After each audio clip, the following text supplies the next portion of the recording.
Zach M. Rutledge, thank you for joining me today, my special guest on this episode. So, what what is your Twitch channel about? Let's start My, there. let's start there. Oh my God. How much of a loaded question is I know. that? Yikes. So Twitch, for me has been a very interesting journey, and it's been a short journey really in comparison to a lot of people out there, including yourself, who have really been a part of Twitch since early on adopters of Twitch and the platform. And so I did the same thing that I think a lot of people do when they discover Twitch or decide, hey, I want to give Twitch a try, either from a viewership standpoint or from a streaming standpoint. Hmm. And I looked at it as a video game viewing or playing platform. And Yeah. so when I finally decided, I did not watch a lot of Twitch before I decided to get into trying to stream, and especially with the way you see things now, my Twitch journey began during the pandemic. I knew of Twitch, but I didn't watch a lot of Twitch, because again, it was a lot of, to me, I looked at it as a lot of people playing video games, and I would rather play them myself than just sit and watch people play video. I had no idea the vast category list that Twitch really had, at its core. And I feel like the pandemic really helped even expand that and open up people's eyes at what they could do, because we were all locked away for so long. We needed ways to be creative. We needed ways to explore. So I did the same thing. I looked at it and said, I'm going to be a variety streamer, but I think I'm primarily going to be a video game, guy. But when I created I have like a little animated intro, and when I created it, one of the first things I said, I was like, we have already a huge backlog of Lego, and I love Lego, and I rarely ever get the opportunity to build Lego, Mm-hmm. and so could I do that? And I know you've heard it, I've heard it, and I know a lot of people in chat have heard it. How many different people have shown up in other Lego streams and go, I didn't know people did Lego here. I Yeah. didn't know that. And I didn't at the time either. And so I set up a Lego type of stream, had no idea what I was doing, no clue. But the thing I had going for me was my background is in TV, is in video. So I had a lot of the gear already available to me. And it was Right. just finding ways to trick it and use it the way I wanted to. I had a Mac, I didn't have a PC, I didn't have capture cards. I had a Blackmagic web presenter box. So I had to figure out ways to use. I had GoPros. I didn't have a lot of, a ton of matching cameras or anything. I had like a couple nice cameras and then some like GoPro kind of cameras, right? So then it became, okay, how do I make all this stuff work? And in the situation that I had, and which is why one of the reasons I always preach, use what you got. Don't rush out and try to find a bunch of stuff or buy a bunch of stuff out of the gate. Just use what you got, Yep. and then start seeing, as a new streamer, and then start seeing how you utilize your space, how you utilize your stream. And at that point you can start making lists, and you can start getting ideas together of, okay, if I move a camera this way or move a camera that way or an audio this way or whatever. And so that was really how I approached it. And as I played some video games, I was having fun because I was playing video games, but it wasn't necessarily bringing in a lot of people or anything like that. Yeah. And that was what I was starving for, was more of an interaction with people rather than just having people watch me play video games and die constantly because I'm terrible at video games. And so I think it was like my second stream out, I built I got a Lego set for my birthday. I think it was like my birthday or something like that. And I built that on stream, and that was the first time I really had people kind of interacting and engaging, really. And every time I would go to sit down and just play a video game, it just didn't feel the same. Right. And so as it progressed, this whole channel just kind of turned into this Lego streaming venture. And boy, I just haven't looked back. And every single time, I mean, I have tons of video games I want to play that I like playing. Yeah. And every single time I sit down to try to play one, I would rather, if I was going to sit and communicate with an audience, I would rather have the ability to communicate better than what a video game can provide. Because if your focus is really on the playing and everything like that, it's hard, especially fast moving action. It's hard to turn and focus on a chat at least for me it is in my Yeah. old decrepit age. It's hard to focus on the chat, but Lego gives us as content creators that opportunity to do that, because it is a slow moving process for the most part, Right. especially with people like me. It's a very slow moving process, but it provides me an opportunity to really engage with an audience. It could be 2 people chatting to me, 3 people, whatever. It could be 1 person, but by gosh, I want that 1 person to know they do have my attention. Yeah. And so Lego is a way to do that. And it's really, realistically, unless you're doing some of the amazing things that people like Brick and Nick are doing, Set to Build, Marvelous Bricks, Jang, some of these dudes that are doing mocks and doing their own 36 bricks, making their own creations, Yeah. where you really get a good look. I always call myself like a Lego tracer. I follow the instructions and that's it. Yeah. Like, that's what I do. I literally trace the lines that somebody else drew and said, I'm making a creation. And to me, when you're doing that, it's really just a chatting stream dressed up with some Lego and some fun things to talk about, and keep the conversation going and keep it alive.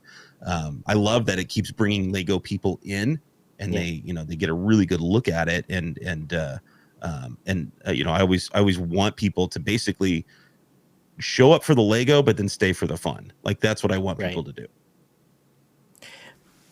I like that description. Would you say that's how you would describe your channel to someone who's never heard of ZachMRutledge before? How would you give someone the quick pitch on what your channel and community are about? It's a Lego creation channel that is full of chaos and chill, which I know a lot of that sounds counter to what it is, but there will be so many peaks and valleys of chaos versus chill throughout the course of a 4-hour stream, Mm-hmm. where we will have pockets of just absolute 30 minutes of nothing but chaos, and with redemptions and alerts and everything, lights going off everywhere, me screaming at the top of my lungs, probably shaking my butt in the camera for goodness sake. Who knows? Yeah. TikTok leggings may show up. But after that, it turns into this chill vibe. We got the music kind of rolling. We will discuss Lego. We'll discuss everything. There on a Lego stream, you're going to basically discuss pretty much 3 things: Lego, pop Right. culture, Yep. and food. That's what you're going to discuss. Yeah. Like Lego, pop culture, food. Once you get through those 3 things, everything else is just fun little games of drop stuff or whatever. But it those 3 topics keep the conversation alive and keep it fresh every single stream that you have, and you invite people in, and I love it. I can't get enough of it. I see 10 people whatever talking to me, and I'm like, I feel like I'm literally opening my door to my home and saying, come on in and hang out for 4 hours with me. That's what I Right. want. Like, that's the way I want it to feel. Is I want you to feel like you're at a buddy's house and we're just sitting in our living room just talking and doing whatever we want to do that day. Like, that's the vibe that I want it to feel. I want it to feel relaxed. I want it to feel like a safe space. And it's more. I actually just described it to Bricks O'Brien today. I would call it's PG-13, but it's more like Shrek comedy, Right. more than anything, right? Where the adults get the jokes and Yeah. the kids probably won't. but it's Yeah. not vulgar enough to where kids like basically if you feel comfortable taking your kids to see a Marvel movie, you can come hang out in Z Nation. Right. And Z Nation's what you call your community, right? Yeah, I mean I have no better name for it. It was again Yeah. picking names more and more. Picking names is such a bear. It's difficult. Definitely. It's very difficult.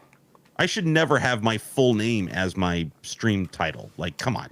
I was going to ask you about that. If there was a reason why specifically you went with ZachMRutledge as the channel name, or if there was any additional significance, or in terms of having to use your name. I I on I think it started on Twitter, Right. where I really wanted my name, for lack of a better term, as a brand that I could then use throughout everything, right? So like if you found me on LinkedIn, you would also be able to find. I never wanted to put anything on my social channels that I was afraid to put on out there in the public. I guess if that makes sense. Right. So my name was going to carry that same weight. So if I was comfortable enough to put my name on a business card, I should feel comfortable enough to put my name on a Twitter account or my Right. name on a Facebook page or whatever.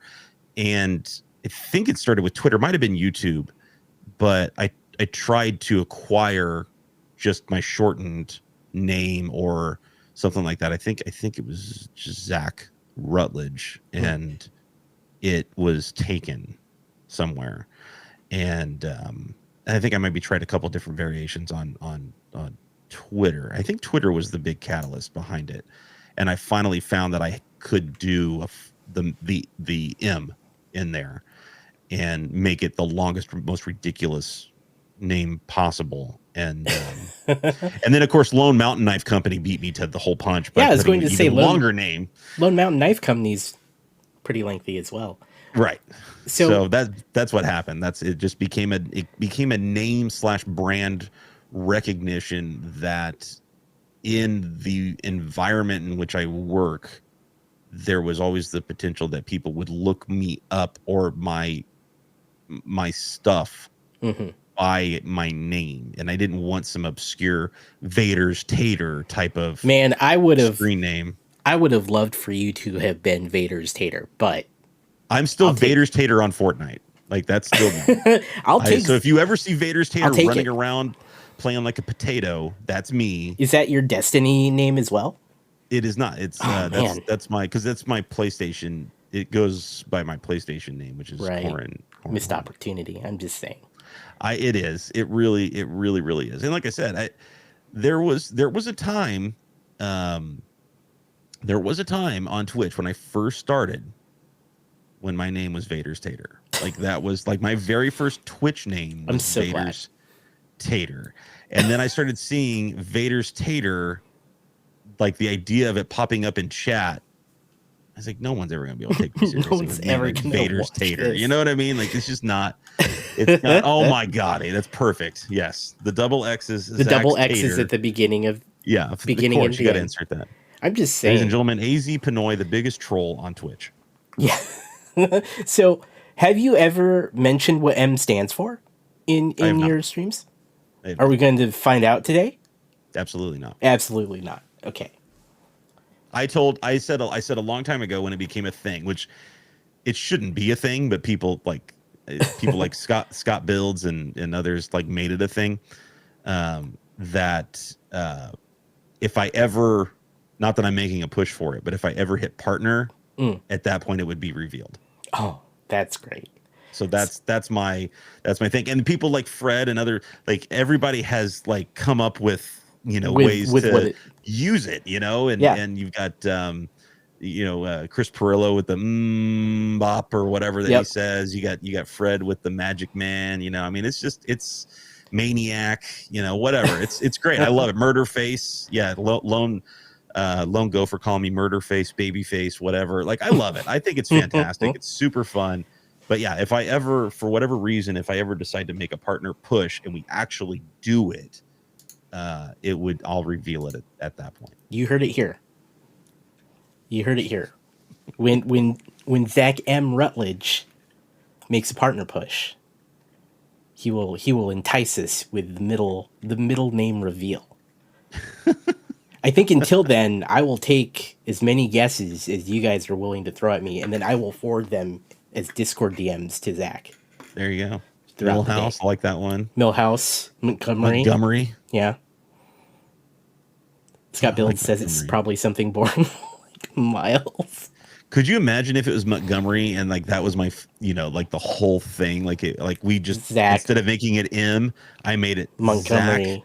Montgomery Rutledge. Like how like that we would run out of characters. You would I never want be it able now. to type anything. I don't even I care mean, if come that's your on, name. you wouldn't be able to type anything in Twitch. It would be like, or in Twitter, you would take up all your characters. You Yeah. type out the name and it would be like, you have 2 characters remaining. Like that was all you would get. There you go. Now you described your journey to Twitch, and how you got started, but how long ago was that? That would have been, I believe, I think like the first time I kind of went like hit that go live button was Right. probably in July of 2020. Wow. So And like I said, I really didn't watch Twitch before then either. Like it really wasn't a thing because I didn't really know what was good.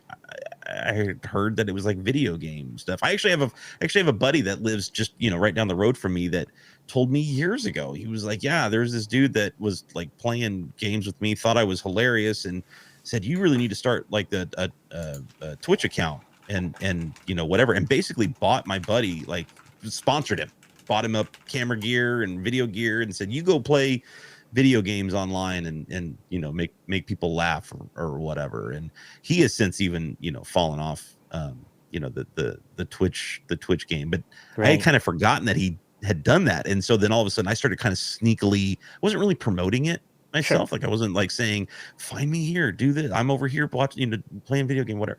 I was just kind of like just sneaking into the shadows and kind of getting my feet wet. Right. And he finally realized that I was there, and my buddy was like freaking out, like, oh my gosh, like I didn't know you were on there. That's what I do. And so I spent more time watching him play than me actually streaming that stuff. And my biggest issue has been with Twitch is my erratic schedule for my job.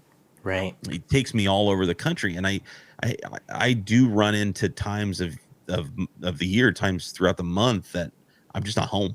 Yeah. And I can't stream, and it stinks. Like it stinks because I genuinely miss it now. Like I 100% miss the community. I miss that engagement. It's one thing to sit and chat and talk and whatever and create some chaos that way, but it's a whole nother ball game when you can sit and interact as the host directly to that audience that I'm seeing in chat. Yeah, it's a completely different vibe, and it just gets you just jolted. Like I just get jacked, and even on today, like a Monday where everybody's got the case of the Mondays. I was tired and whatever, but boy, right before I hit that go live button, I just got spicy. I got sassy. I got jacked. And I was like, let's go. Like this is going to be fun today. We are going to make this freaking fun today. Whatever I have to do. If I can have one person in chat tell me I was having a bad day until I got here, my entire week is made at that point. Yeah. And those are the kinds of things that just get me like over the top. That's what I'm waiting for in chat, is to hear that personal connection that I might have made with somebody that day that just in a slight way moved their mental state in a more positive direction. Boom. I'm so happy at that point. And that's what I wanted. That's what I always wanted that channel to be. I've always wanted to entertain people. Always did. And this has given me that opportunity to do that on a as consistent of a basis as I can. Don't get me wrong. If our family could completely afford for me to abandon my job and I could sit here and stare at a camera all day and be online all day, Oh God, I would do it for free. Like if I knew that our family could afford it and I could do that every single day, I would do it for free. Yeah. Do you have It's too much. any? It's too much Do you fun. have any thoughts of going full time sometime? Again, it would really have to come down to a like a financial situation, Mm-hmm. but oh my gosh, 100%, because I mean, and the wife has even told me that, because she knows that that's my world. Yeah. Having that desire to sit down and entertain, because again, you have to realize that in my job now I have to wear a lot of hats throughout the you know the TV world, but I would say a good 75% of what I do in my career is on the editing side, which means there's no entertaining anybody. I'm behind a computer, typing away, slicing away, trying to fix a bunch of problems because it wasn't shot appropriately in the field or whatever. Right. And that's my life. And I don't get that opportunity to be out. The most fun I have is when I get to go direct shoots. That is when I love that. I love working with the crew, working with the talent, and creating this amazing moving picture, Mm-hmm. this moving story, in a commercial shoot or whatever. That's, to me, that's like the ultimate part of what there's a lot of people that don't like it. They like to come in, they're clock punchers. They, especially like shooters and audio guys, like they want to come in, they want to punch the clock, they want to do their job and then leave. That's what they want to do. They want to turn over their footage, turn over their audio files, and they don't have to worry about anything. As a director or producer, you got a lot more responsibilities, and you have to really focus in on what that is, like everything that's happening. Yeah. But as an editor, you just, again, you're given everything, and then unfortunately everybody's looking at you to somehow fix whatever craziness happened out there. And again, that's not entertaining anybody. That's just kind of being a fix-it man. And right. So someone who's in that industry, stinks. you want to, I mean, you're adjacent to a lot of that, but then you can kind of use your content creation in your Twitch community as a proper outlet. 100%. Oh my gosh, it's so frustrating sitting and watching live TV and watching watching a commentator or broadcast host do their thing, and I get envious, easily envious, and go, man, I'd love to be out there and doing that right now, and rather than sitting in my little TV truck and typing away and whatever. That's not. And then, by the way, that was a T-Rex typing with his arms all tucked in. I would much rather be on that side of the camera in those scenarios. But don't get me wrong, I still get, boy, when you hit that perfect shot or whatever, or you're directing something and it's just working really well. I'll never forget, we did a commercial spot where I had to design the whole thing. It was all for an application that somebody had on their phone. It was for colleges, and the whole idea was it's kind of before like really NFC technology is really taken off, but it was the idea of using NFC technology in a college campus setting and opening up all of your closed, locked college doors and buying your lunch with it and basically everything Apple Pay or Apple does now. Like it was before all that, right?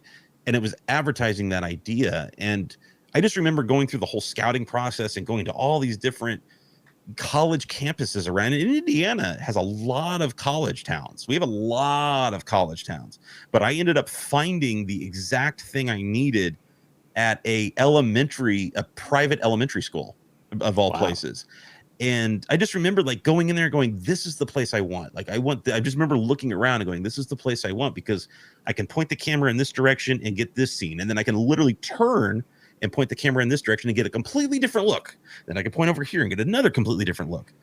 And it was just, to me, in my brain, it was making a lot of sense. And I just remember we had it designed as one fluid shot where this kid like walks in, because it was all about the cool kids at school, right? Like all the cool kids had the app, and this kid walks in and he moves a chess piece and it's like checkmate. And then the camera dollies with him and he moves over and cuts the whole lunch line and buys his drink with the thing, comes back, and then he like moves one more chess piece and then like walks out the door or whatever. And it was all one shot.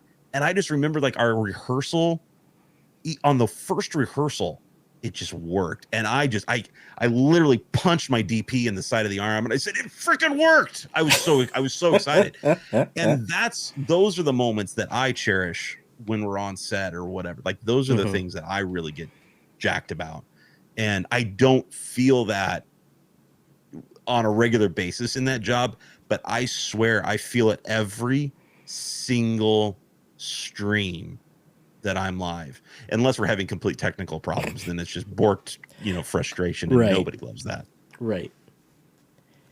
I'm glad that you have a way to just get that feeling when you're live. I think a lot of us find different reasons and motivations and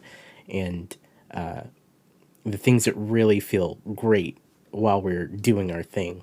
But I've never heard anyone describe, I would say, so clearly, like the one thing that makes them, like you said, it just feels so good when you're able to, get that feeling of making someone's day better and entertaining them Mm-hmm. when they tune in. It's that, back in my pretty days, I was I I was an actor, but I did commercial work, but I did a lot of theater work Mm, as well. And I know it sounds cliche, and I know a lot of people that follow any kind of any kind of pop culture news here probably has heard this at some point, but it's true that actors tend to prefer the stage more than the commercial or film side of their work, even though typically the commercial or film side of the work might pay a little bit more, not all the right, time, but sometimes. right, It's that instant gratification, that instant reaction, even if it's bad, even if it's not good, hmm, if it's crickets or whatever, you because you're getting that instant feedback, you start raising your game a little bit more. You get a little bit more energized, right? Like I've got to right, do more. I feel like, and I kind of liken that to probably a professional sports or a sports athlete of some kind, right? Where they hear the crowd and they hear the people behind them or whatever, and they have to they want to up their performance. But then you get that crowd reaction, and it's yeah, even more so that you want to keep it going and keep it firing. And I think a lot of that has carried over into the streaming world, and I've told several of the streamers in our community this, that don't try to be somebody that you're not. If you're not chaos and you're not loud and you're not whatever, don't yeah, try to be that, because it's going to show that you're not comfortable doing that. definitely, Just the same thing with me. I'm not comfortable doing the ASMR thing. And right, so like it skeeves me out. And so I'm not going to do that. right, But I don't want anyone to think that, because I've literally had Hagar as a great example. Hagar the Great in his stream, tell me that, it's boring in here or whatever, or what. And I'm like, no, it's not. No, it's not. It's just different. And that's fine. That's totally fine. yeah, This is your vibe. And people will show up for your vibe. That's yep, why they're here, not for the chaos or whatever. That's what they are here.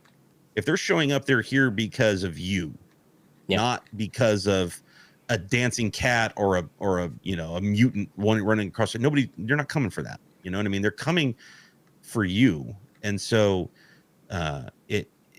it's all about, it's the same thing about starting the stream. Use what you got, right? Well, do the same thing with your persona. Use what you got. Don't hmm, try to be somebody that you're not. Don't try to be vulgar if you're not vulgar. Don't try to be crazy if you're not crazy. Don't try to be quiet if you're not quiet. yeah, Like it's be yourself, because believe it or not, it comes through. People will recognize whether or not you're comfortable in what you're doing. oh yeah, the viewers, the audience, and everyone who comes through your stream, they know when you're not comfortable, whatever that might be, Yeah. right? Yeah. I think that's good advice, and I'm really glad that you touched on that, because I think that particularly for newer streamers and content creators who are getting into it, they often think that whatever they see that's doing really well is the answer, right? Like they Hmm. think that that is how I need to stream, and it's it it only it only that those things that they see only matter as much as how true it is to that person, right? Hmm. How realistic it is, because I am the polar opposite in terms of like my streams, right? Hmm. Mine are not chaotic. No. Mine are more in line with Hagar's, in that I put on lo-fi hip hop, And I pick love it. And pick that's a the set, and thing. I go and we chat about, the set, or we chat about, actually, not unlike yours, we chat about pop culture. Sure. We cover a lot of the same topics, but I don't have chaos. And there was a time where chaos actually really worked for me early on Hmm. in my own career as a Twitch streamer, almost 6 years ago. There was Hmm. chaos in my stream, and it was a very different stream. It's definitely a different side of me that I enjoy, and I haven't changed at all. But I think within the context of what I do with Lego for me, and I've said this to many people on stream, is therapeutic. Not Hmm. unlike you, where it's, like you said, it's like tracing the lines. For me, like looking at a set of instructions, building a set, I find very calming Hmm. and chill. Hmm. I work a lot of hours during the rest of the week. I have a family, I have a million things going on outside of the stream, and I take that time when I'm hanging out live with my channel to unwind and relax and just chill out. And so I've kind of over the years kind of flipped more to like, how can we be good vibes, just chilling out? We, cozy, comfortable, and how can we just, welcome people? And I think anywhere on that spectrum, wherever you might be, whether it's further on the Zach M. Rutledge side of things or closer to the Hagar the Great side of things, I mean, there's room for everyone. And I think though I love what you said about just use what you have, be who you are, because Hmm. people will know when you're not, and then they won't want to hang out. Right. Right. I love the opportunity, if I happen to be live and I see certain, I know they're streamers or whatever. Yeah, I love the opportunity to call people out, and I I take every advantage that I can to try to do that with people. And hey, like I said, Hagar is that very chill, type of stream. And I have no problem, telling people, like, I love it here. Like, this is where, like, this is where I hang out majority of the time. Like, I hang out in the chill. You would think Mr. Chaos here, that literally had to put a I literally had to put a buzzkill switch in my stream just to stop the alerts if things went nuts. I tend to find myself sitting in the quiet streams more, and they're not ASMR stream; they're just quiet. And yeah, boy, I tell you what, Saturday mornings with a Blocksmith Forge, he gets that cup of ice. I've already compared him to this, to his, not to his face, but to on his stream. He's literally the Bob Ross of the Lego building world. Like, he that's is excellent. he's like, just get your lawn chairs out and get yourself a nice tea, and we're just going to have ourselves a good brick building time here. That's not an act. That's not a mistake. That's a happy accident that we put those two bricks together. That's I okay. love We'll it. we'll compare that. And it's like, and watching somebody like that, and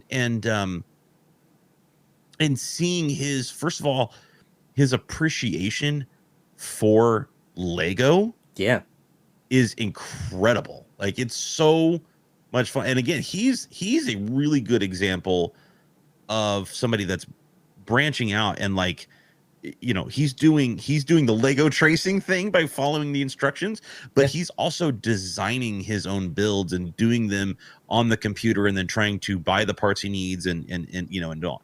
I love that. And that's where, again, like, like Brick and Nick is another great example Oh where you yeah, get a little bit of a chaos. Like at times, the music yeah, starts playing, we start having a good time, whatever. But I love, and Marvelous is the exact way. Marvelous Bricks is the exact same way. I love watching them, and I can see them working it out in their brain. Like I can right. see them processing what they have to do. And Jang's the exact same way. Jang is pretty much the epitome of all of chaos and chill, both the He tracing and the mock, all the great, and that's why he's so popular. And I get oh that, yeah, like that's he's been doing it for years, and yeah, and that's why. So I uh, as someone who has been in, on Twitch platform and in Twitch and everything like that, and hmm has seen Twitch develop and adapt and evolve. When did you kind of notice this major explosion of the Lego brick building world on Twitch? We have our OGs. You have the April B's, you have yeah. the Dans, you have the set to builds, but like on Twitch itself, when did you kind of notice like this real influx of brick building? Right around when you came in, like when you started, right? When Mhm. was that? That was 2020. 2020, yeah. Yeah, right around then. Really? Right, yeah. So it kind of Uh, lay dormant really until then. yeah. I mean, like anything, the the brick building community is a good reflection of Twitch as a whole. In that, when the pandemic came and there were more people working from home or more people just having time to consume streaming content, that's when I started to notice more people popping up in brick building Mm, as well. I mean, it was everywhere. But yeah. what's really interesting is brick building as a like subcategory or tag really kind of exploded. I would say in the last 2 years. So Mm, I myself came in 9 months ago into this community. So, yeah.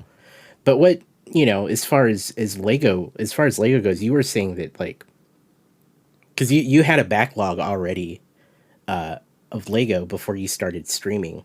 So how long were you like in in Lego before hitting Twitch?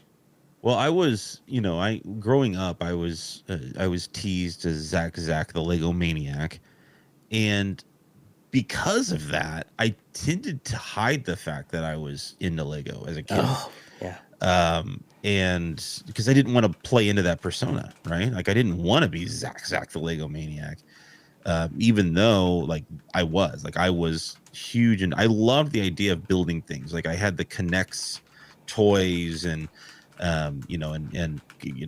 Lincoln Logs but then Lego was like my primary source of toy, and I didn't have a lot of sets. I had a lot of pieces. I didn't grow up with a lot of money, so I didn't have a lot of the fancy even space sets or anything like that. I had right. some space sets. I had like my biggest set as a kid was the Blacktron set, that like one of the Blacktron sets. And and I just remember I had some of the Pirates sets. And so of course between those two they became Space Pirates, and everything started kind of blending together, and pirates were flying spaceships around and so on and so forth. But I really, I basically, in my teenage years, I kind of noticed my Lego were still in a big bin or whatever in my closet, and I think I gave them to a cousin who was like just kind of born, or my uncle, because his son had just been born. I said, here, he can have these and play with them. I Hmm. think there's a chance I'm getting those back. I think they still own them. Really? And so I've been waiting patiently for several months now. It was mentioned to me like, hey, Eli's got a lot of this Lego, just laying around. Is that something you would want? Mm. And I don't think they realized or thought about the fact that I think I'm the one that gave it to them initially. And so I'm very curious to see what this treasure trove of Lego might be coming back to me. But I didn't really get back into Lego again until really until my son was born about 10 years ago. Mm. Because he kind of became the catalyst or the excuse of buying Lego again. Well, like, Right. he needs this Star Wars set, like, Clearly. and the wife would be like, he's 3 months old. What is he going to do with the Lego? And so it just kind of started, collecting that way. And, I would still buy, like, even as an adult, like, really hit, when episode 1 came out, I kind of went back when Lego got that Star Wars license and they were releasing some of those Mm-hmm. episode 1 sets. I did own several of those. I owned a Naboo Starfighter. I owned a Pod Racer. Like, I owned those sets. Right. And I don't, to this day, don't know where they are, if I Oh sold man. them or where they went or anything like that. But because at the time I didn't see the value of it. I don't know if a lot of people, obviously there are people that do and Mm-hmm. did, Mm-hmm. but at my age, I didn't see the value with that, or at least in my mind palace, I didn't see the value in keeping Lego like that. So, Yeah. nowadays as an adult, it's like, oh my God, don't touch my minifigs. What are you doing? Get away. Like, it's, it gets a little rough when I see my son. I become president business. I see my son pull my minifigs off the shelf, and all of a sudden arms and legs are missing, and I'm like, whoa, whoa, whoa, whoa, whoa, whoa, wait. What happened here? No, we don't touch. If it's on the shelf, we don't touch it. Mm. Like, it's one of those things. And then all of a sudden I remember that movie and I'm like, oh, maybe I shouldn't be like that. Yeah. Maybe I shouldn't do that. Yeah. So, which is why, like, tonight we built the, the Lego, the Luke Skywalker lightsaber. That set in its box is priced pretty high right now. It's pretty valuable. But you know what? Darn it, Lego's designed to be built and played with. Like, that's, I mean, I know there's sets that are display set, and basically that's what this is a design set, but it's still meant to be built. It's not meant to be kept in a box in plastic for years and years and years and years. It's meant to be built. It wants to be built. Yeah. And so I never want to go down that president business side of things and get the Craggle out and whatever. I still will always want to build things and play with them or display them. And as some streamers here on Twitch say, I want to swoosh them a little bit, and I love that. I still love that. It does. It brings all of us back to being a kid for just a little bit of time. And as adults, we need that from time to time. We need to embrace our childhood every once in a while. It's fun. Yeah. Like you, from me, getting back into Lego was a similar story in terms of, my son started getting into Lego, and I was like, I remember, I could, rattle off all the different types of sets I had. A lot of my childhood sets were also space, like Blacktron, Mtron, like that era. And so when my son was old enough, I didn't start at 3 months, but when he was old enough to start playing with Lego, I was like, oh, let me help you with this set here. Let Dad get in there.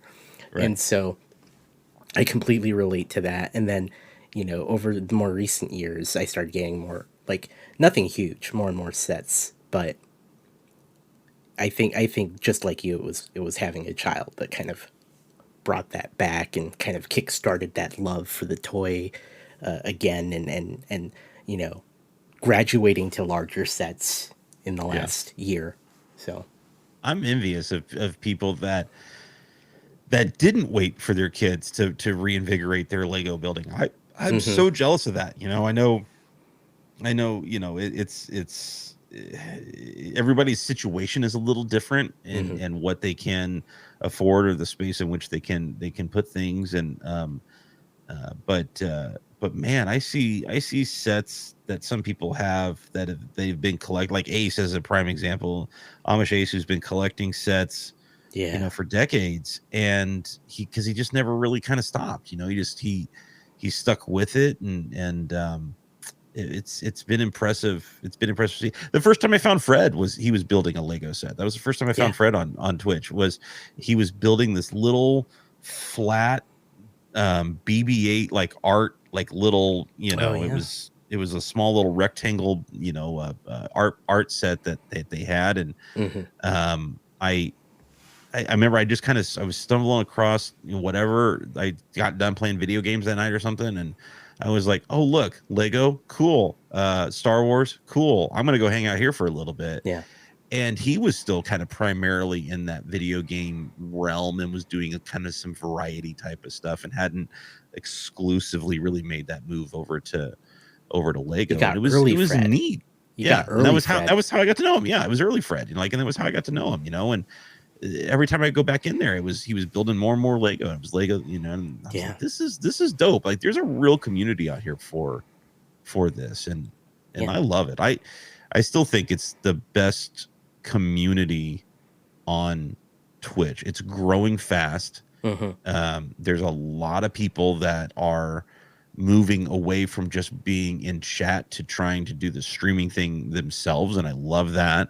But Mm-hmm. what I love is how this Lego community infests other communities, right? Oh And yeah. then we suck them back into the Lego community, right? So we get out in the video game world and we start growing on the video game world like a fungus. And the next thing you know, this Lego fungus is pulling all of these people back into the Lego community to the point where all of a sudden they're doing Lego now. Like, it's incredible to see the power. I'm going to sound like Forge here for a second. The power of the brick.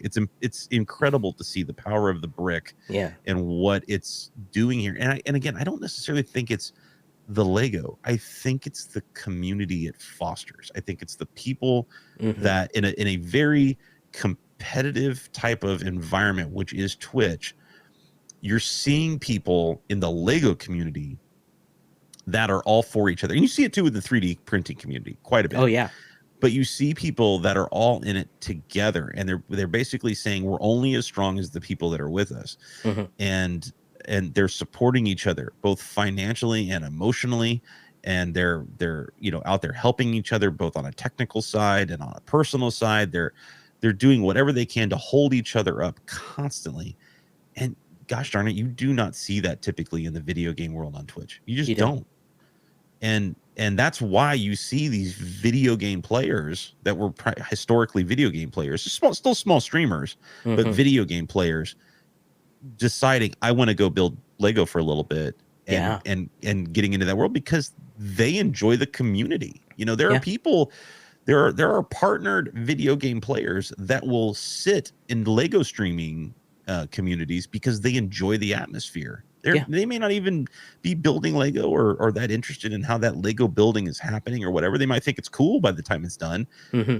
but they're not rushing out to their Lego store. They're not like checking their clocks like we are tonight going, okay, we got new releases coming out. It's March 1st. We got to get online. We got to go. They're Yeah. not doing that, I right? got sets to buy. They got sets to buy. They're not doing that, but they are enjoying the community because they enjoy it. They recognize how amazing of a community it really is. And Yeah. I love that. I love that it's bringing so many different groups of people together. I just think that's so freaking neat. I think it's so freaking neat. And again, not something you typically see on Twitch. Yeah. And I imagine that's part of what, I mean, brought you in, right? Seeing all the, like, almost the there's a very deep connection, I think, of people who are in this community. Because I mean the love for Lego, but like you said, it fosters that kind of welcoming atmosphere. A lot of us can connect because of our love for Lego, but that's not why we are always in each other's chats or streams or things like that. It's kind of the bond that takes place kind of beyond the Lego part. Yeah. Because Lego didn't bring me or I'm sorry, that community didn't bring me into the Lego streaming Right. side of Twitch. It kept me here. Right. Like, it was, I want to do this anyway. Like, I want to build Lego anyway. Mm-hmm. I just looked at it from the very beginning. It was like, I have the stack of shame of video games that I want to play. I have this stack of shame of Lego that I want to build. Right. I might as well do that on stream, and maybe I'll meet a few people, right? Yeah. Maybe a few people will have the same common interest or whatever. Yeah. And it was the Lego community, as they were showing up, kept me invested in doing more Lego content. I always wanted to do it, but that's what kept me doing more Lego content. Yeah. Agreed. I mean, I'm one of those streamers who came from games. I did game streams for quite a few years, and then I think I did 2 Lego streams randomly a couple years ago, and that's how I met Set to Build and Brick and Nick, because they found me streaming it, Oh, and then nice. I realized that they were Lego streamers themselves, and they were my first, I think, point of contact with the community. And Nice. that was early days, right, when there wasn't nearly as many, like, the brick building tag didn't even exist yet. And Right. so the fact that it was, oh hey, yeah, we build Lego, like, this is what we do. And I started, I followed both of them and started finding other people, but I never thought, for me, that that was something that I was not capable of, but so much as, I people don't even watch me playing video games. Who's gonna watch me play, like, build a Lego set, right? So it never crossed my mind. And I've touched on this before a little bit, but there was a part where I was ready to quit streaming, just Right. because I didn't feel like I was really impacting Twitch as a community. Like, people probably didn't care about the content that I was making, and it was really tough because I loved doing it, right? And you're in a weird spot when you love doing something but you don't think anyone gives a crap about Right. it. Makes And sense. that's where I was. And then one day I was like, well, I love Lego. And when I heard the Daily Bugle was coming out, I was like, well, I'm building that regardless, and it's gonna be my first set that was like more than maybe 800, 900 pieces. Yeah. And I just on the fly decided to stream it one day, and I just loved it so much. And the people that came in and hung out and just were very warm and welcoming, which I met AZ and Fred and everyone else. Hmm. I've never looked back, right? So Right. I'm So testing you it were to in what the you just same said. you were in the same boat though. You didn't know, you really didn't know the community was really that expansive at that point even. That's incredible. That's I didn't incredible. know. I didn't know. And I had been following Set to Build and Brick and Nick forever at that point. Yeah. And I would pop into their streams maybe a couple times a month, say hi, and hang out, like, listen to them talk about Lego, watch them build the set, and chat them up because I enjoyed listening to them. And every so often I would get, like, whispers of other streamers who did the same thing. Mm, But I never was like, oh, never felt like tugging on that thread. Not for sure. any main reason. But Sure. yeah. That's awesome.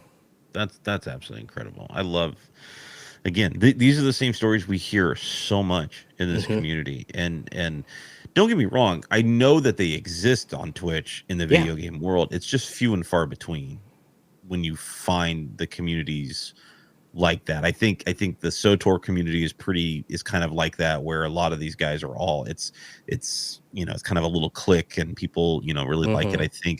I think even some of the Battlefront communities and stuff, but I feel like they're kind of starting to splinter off and kind of do other things because that's kind of a dying franchise of a game. And Hmm.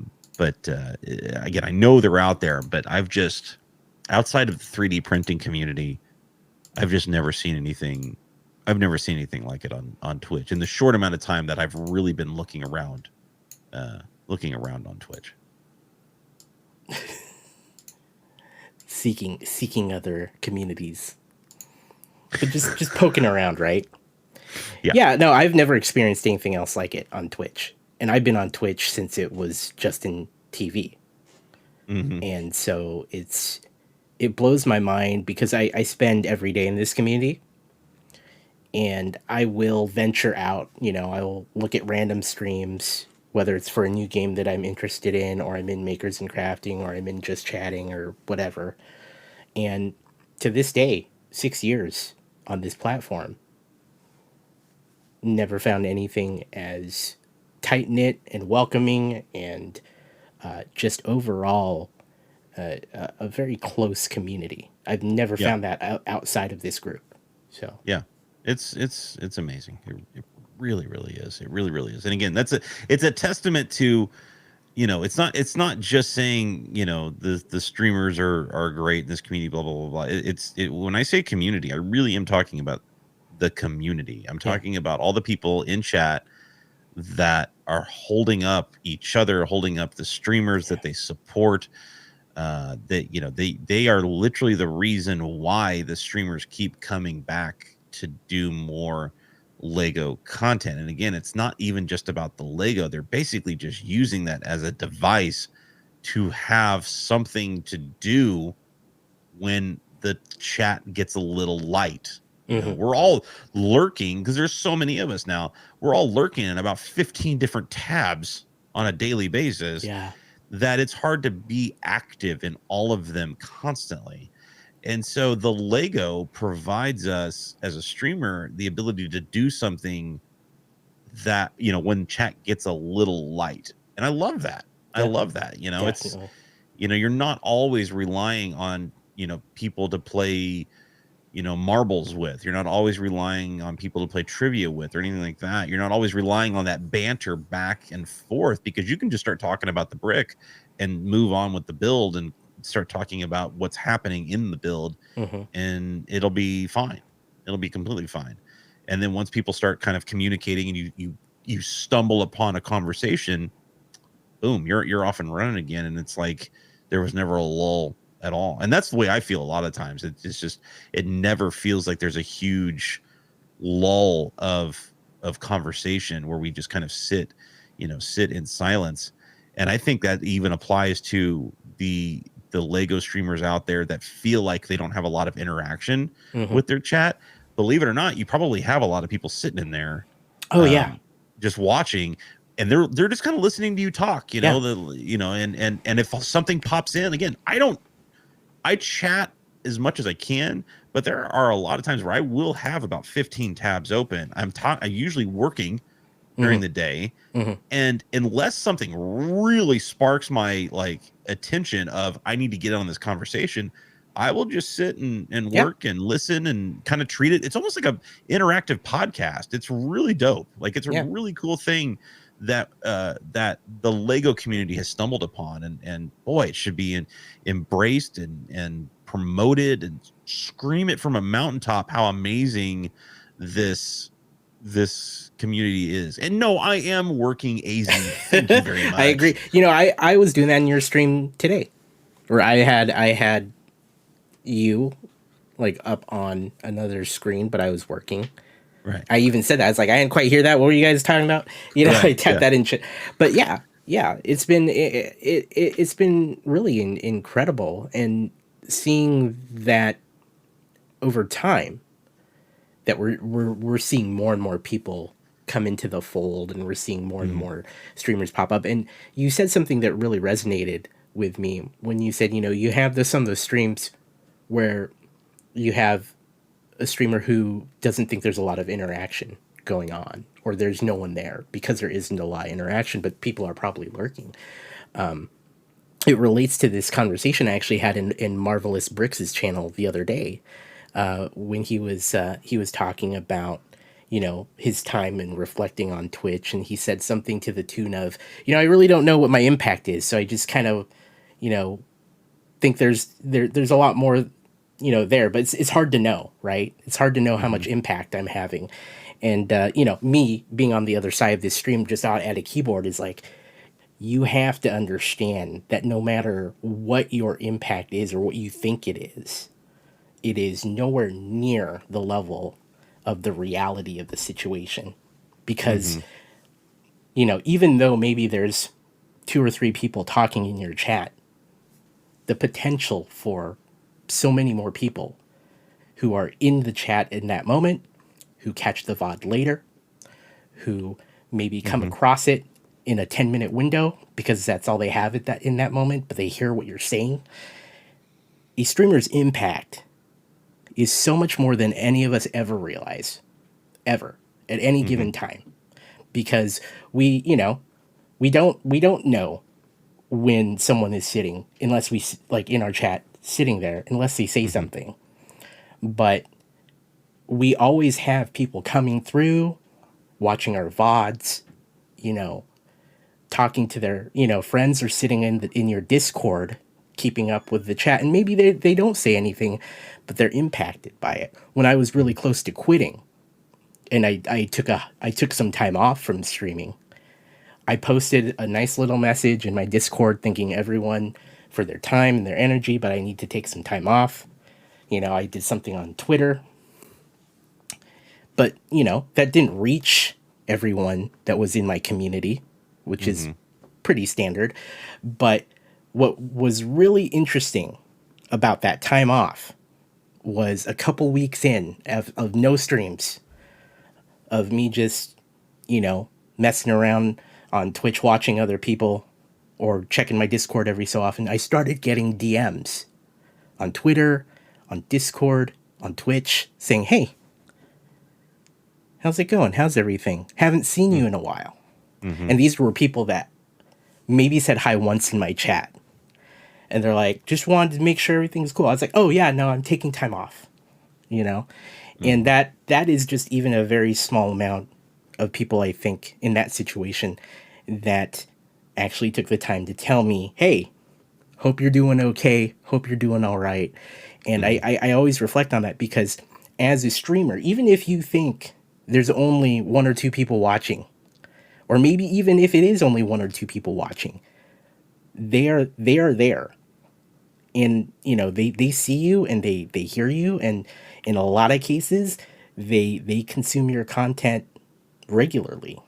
And Mm-hmm. so I know it's hard not to know your impact, but it's very true. But it's easy to have self-doubt creep Oh in a yeah. creative environment. It Yeah, is. And I totally get that. And it's hard to tell somebody don't let that bother you, because it totally. just does. Unfortunately, It's it's just going to. it's going to, the first thing, I outside of telling a new streamer use what you got is turn your view count off. Don't even Yeah. pay attention to it. Talk You need to find ways to communicate with your audience without communicating with your audience. I know it Hmm. sounds really bizarre, but you need to be able to have a conversation almost with yourself Hmm. and not ask direct questions to your chat, because maybe they are lurking, maybe they did have to walk away, Hmm. but there's a good chance that you're going to ask a question, they may not be available for it, and then the conversation stops because they weren't able to be there to answer that. And that can affect your brain as well. Like Yeah. that can affect your mental stability, because you're like, Oh nobody's yeah. listening at that point.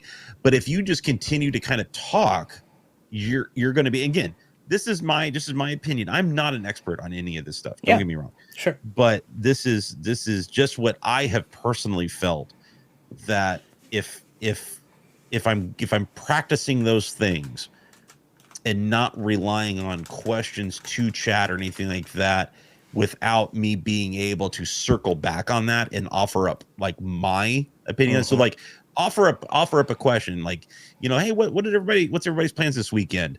My plans are, and then I can go into like what I was planning on doing, right? Right. And so that way, if somebody in chat doesn't respond right away or doesn't respond at all, then I'm not sitting there relying on them to do so. So I Yeah. think there are tools that there are, and I know you have to search for them. I know they're out. They've got to be out there. But I think there are tools that some early streamers really should take advantage of on looking at, on how, like, etiquette and things like that, that I Yeah. think will help them get past the what is my impact potentially, because they're not getting that instant return or instant feedback. Right. In my opinion, it takes one person. I need one person I need to know that I have potentially affected one person, in a positive way. Definitely. And you know, and it's not about sitting there waiting for somebody to tell me that. It's more about in my own in my own mind palace, knowing I trying to say something or act accordingly that should impact at least one person in a positive way. Yeah. So that's how I kind of try to approach everything on the stream, is that we're going to have fun. And if you want to acknowledge the fun and you want to acknowledge that, hey, I made your day better, Yeah. fantastic. But I'm going to approach it as if that's my goal, is to make sure I can take your mind off of some things throughout the course of your day, throughout your world of what's going on. And I I feel like, especially at this point, I owe it to this community. I had a tragedy this year in my personal life, and this community shot up, stood up, held me up, and right when our family needed it. And it was incredible. It was absolutely incredible. Yeah. And whatever I can do to give back to this community for that one simple gesture, it was a little video that they made for me. That was all it was. And and it was so impactful. And whatever I can do now for this community to pay that forward, to pay that back, Yeah. I'm trying my darndest every single stream to do so. Yeah. I mean, I can't speak for everyone, but when I'm there, I see it, man. I believe it. You know, you are. I mean, when I'm not in your stream, but I'm in a stream with you, when we're like both watching other streams, you are one of the most positive, the most generous people I've ever met in the community. And then when you are streaming, again, you're one of the most positive and generous people I've ever met. But man, I have to say that as much as you've gotten from the community, I think you put just as much out there. And I'd like to take that time to tell you that as someone who has been there, I mean, I see it every day. You know, I'm lurking in some of the same streams you are, and so and that's why I wanted you on here, was to be able to tell you that and allow you to hear that in as close to a face-to-face conversation that I could get without Sure. actually flying out there in a COVID riddled world. But man, I appreciate what you do for this community, and I think they feel the same way. So And thank you for that that. means a ton. Yeah, it means a ton. And it's like I said, it's boy, I owe it to this community. I mean, this and really, everybody. I mean, we found this Twitch community in this Lego building world when we needed it the most. You know what I mean? It was one of those things that it was just meant to be. Yeah, I feel like, and that's the way I've always kind of lived my life, was if yeah, things are meant to be, they will be. hmm, And, and it, boy, it really was like just that, that perfect storm. Like, cause again, as tragic as it was, if you didn't have COVID, if you didn't have the pandemic, I don't know how much this group would have exploded the way it had. And I don't oh know yeah, if the relationships I've made over this past year would have been there. And I mean, it's incredible. I mean, I literally consider some of the people on Twitch to be some of my best friends. Luckily, I've been able to actually meet them in person, and it's not all been virtual, right? yeah, But I really do consider them some of my best friends. I enjoy texting them throughout the day. I love to enjoy sending them messages throughout the day, and yeah, being in each other's world and stuff like that. Um, and like I said, it really showed that the second, and I've seen this before with other people, not just me, but with other people, the second somebody has some trouble or some concerns or something that they need assistance with, boy, man, there's so many people to jump so quickly and say, what can I do? What do you need to do? Or they don't even ask. They just jump in and they just start doing things for them. I know hmm, somebody from our community just lost their father recently, and I literally know another streamer showed up at the funeral just to be there with him. Like that, hmm, they had never met before in their life, and they showed up yeah, just to be there with him. I mean, that's you don't find that, guys. You don't find that yeah, in the video game playing where you just don't. yeah. It's awesome. It's so awesome. It is. I don't have words. It's been I mean the on even a very what I would consider almost true, like first world problems, right? Like I touched on earlier. Like I didn't think people cared about my content. I didn't think people would watch this channel, right? And it was finding the Lego community and finding all the people in it that made me realize that, that there are some really cool people out there who Mhm. do take the time and who do care about, you know, this little corner of the internet. And so it's what inspired me to keep doing what I'm doing, even though I Mhm. was, I've confided this, in a few people in the community that I was ready to just stop streaming one day, right? And not just open OBS and hit start streaming, you know, because I Mhm. didn't think anyone gave a crap. But freaking Panfred Nudo proved me wrong. So Mhm. He has that ability. he does. I think he likes it. I think old Fred, and I know you're sitting in there, big boy. I think old Fred loves proving people wrong. Yeah, He he likes it. he He likes likes it a it. lot. That's what happens when you're so dang smart.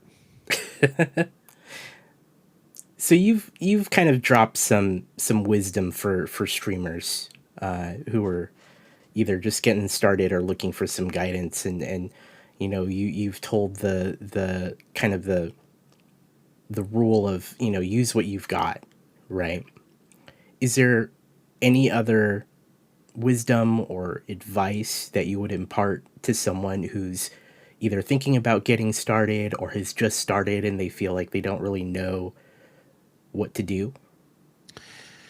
The I tell you the big things that you know that I've seen definitely sprinkled around, um, you know, um, is don't get frustrated with with the lack of interaction. We've talked about that a lot tonight, Yeah, and yeah, we did. it is turning off your view count, not obsessing over it, not worrying about it or whatever. I mean, Yeah, again, you're not unless it's just a specific position to where you're really looking at a life on Twitch as a way to make income and really support your income.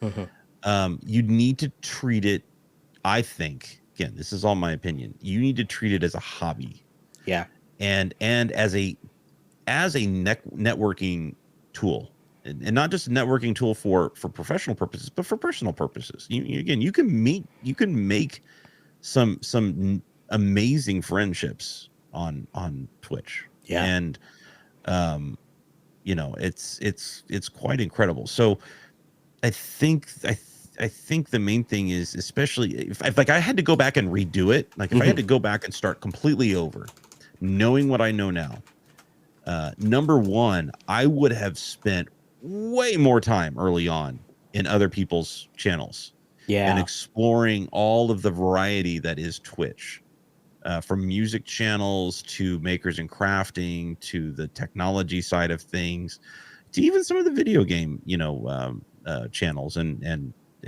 content and stuff. hmm, But I would have spent way more time rather than streaming to zero people or one person in those other channels, talking, chatting, hanging out, um, learning what to and to not do, yeah, that kind of thing. Again, the main thing is you have to be, we talk about it all the time when it comes to Twitch etiquette, but you do need to be a little careful on what you say, yeah, especially if you're getting to know somebody. And because yeah, again, sometimes context doesn't come through on Twitch. definitely. And I hope he doesn't mind me saying this, but like I'll even give a prime example. Fred, who is my brother from another mother, I mean, like I would literally die for that man. I said something jokingly in his stream one night, and he thought I was being dead serious, Mm, and I was totally not, and it hurt his feelings, and I felt awful about it. And this is way early on, and I right. remember like he reached out to me, asked me about like, was this, were you kind of, and it was like, absolutely, oh my god, absolutely not, I'm so sorry, and I apologize so profusely about it. Hmm, And but I love that we had that comfortability, or he had that with me, to reach out and have that conversation, because again, what you say in chat may not always translate appropriately.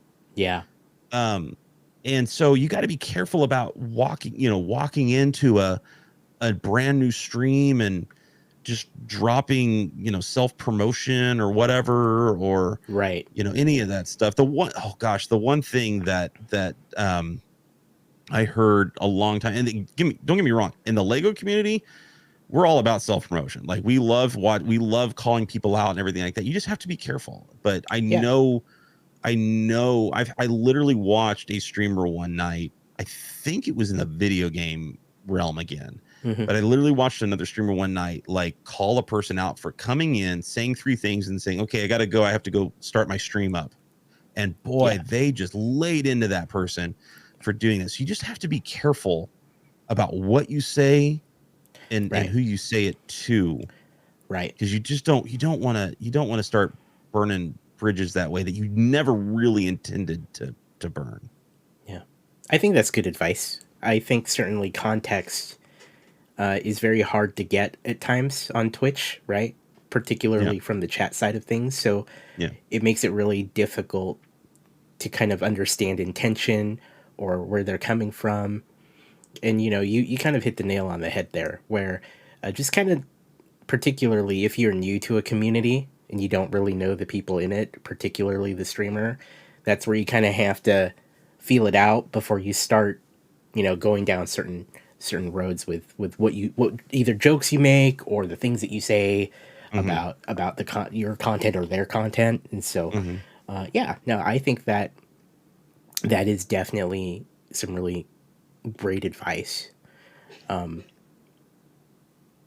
That said, you know, from when you started to where you are now, what kind of aspects of your channel do you think have really either changed the most or have really kind of taken a lot of adjustment for you? I personally love seeing the progression of what has gone on in this chaotic channel. Right. Because again, I could go back. One of the things I did early on, which I was never really, there was no handbook or anything like that, but I just kind of Yeah. discovered that you could highlight. They have the highlight option in your video producer, and you could highlight your entire VOD Yeah. and basically create a video out of it. Yeah. And it's probably not because you're highlighting like all of the pausing and everything like that, which whatever. But I felt like, well, I could highlight it now, and then if I ever want to go back and edit things or download it or whatever and make shorter videos, I could, because it was there. Because Mm-hmm. we all know that VODs expire after 30 days or whatever it is, right? Mm-hmm. So, I have a lot of my older, like some of my very first streams are all still available to me Mm-hmm. because I started doing that way early on.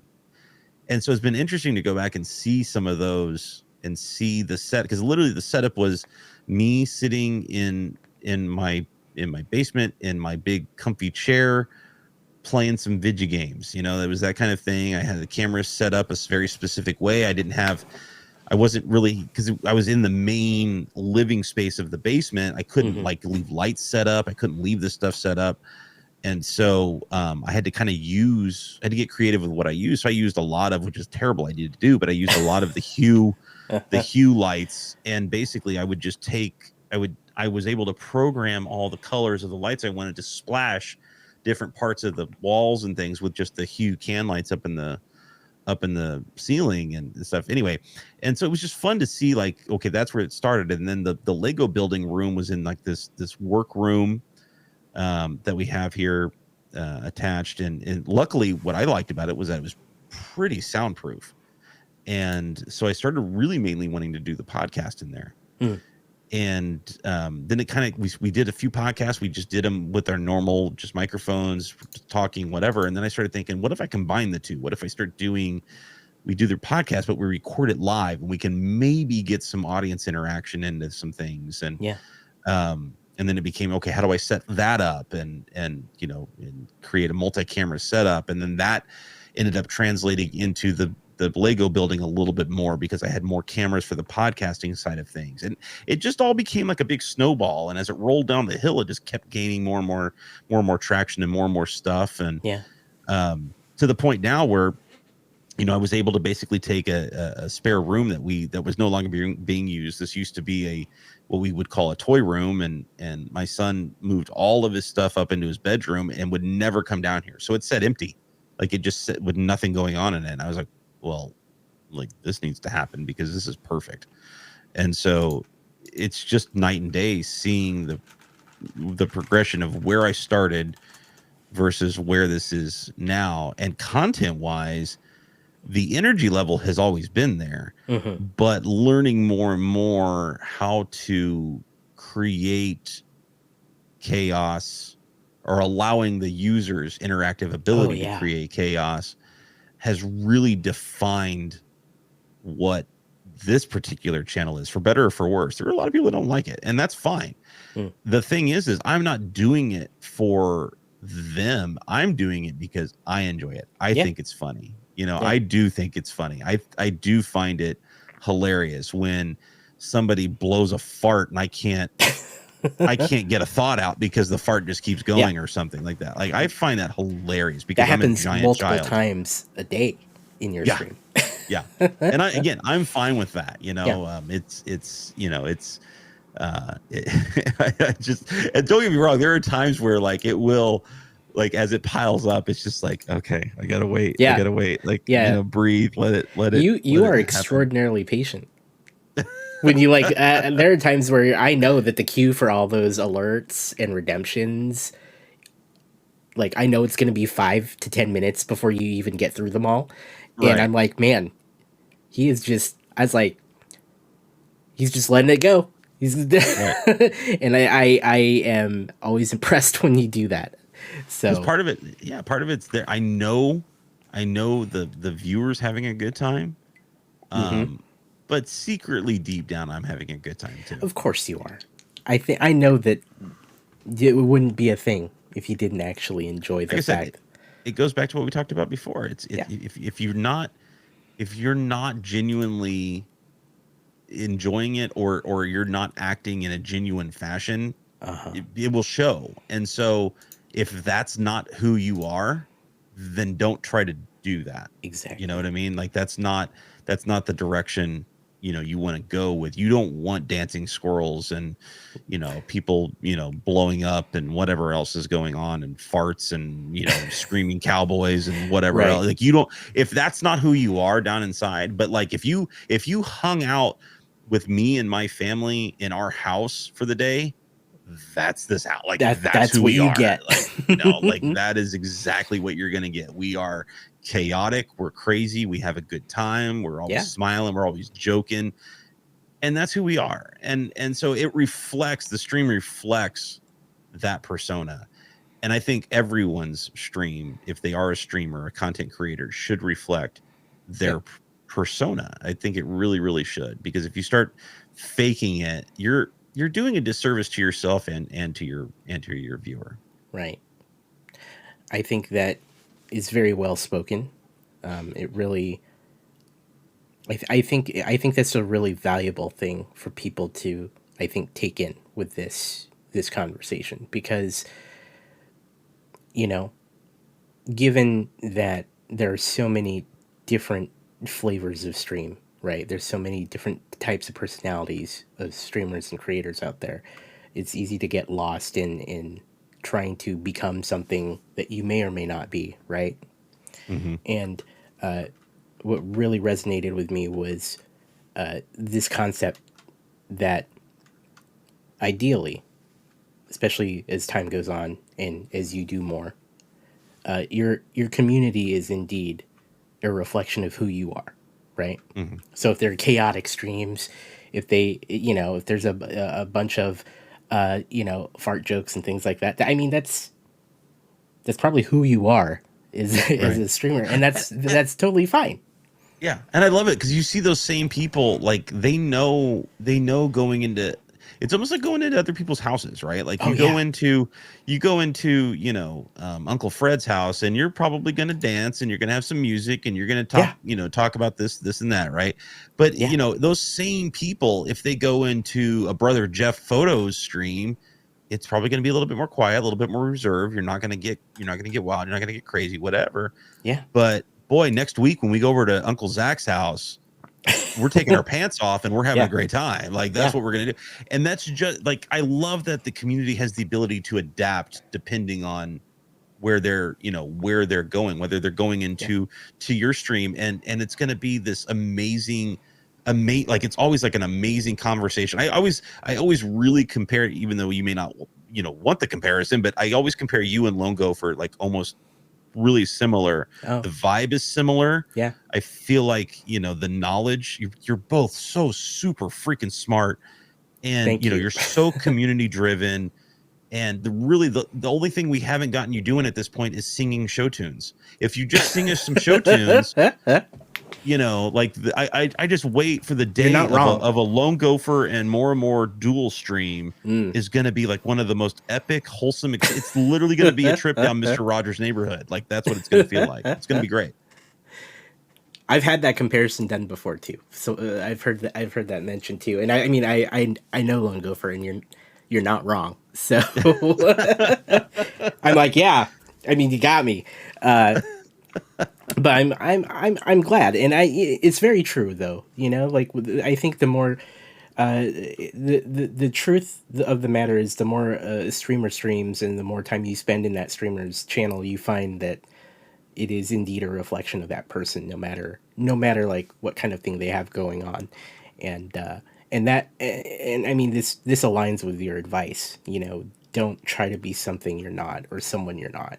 Yeah. Because chat picks up on that very quickly. People pick up on that.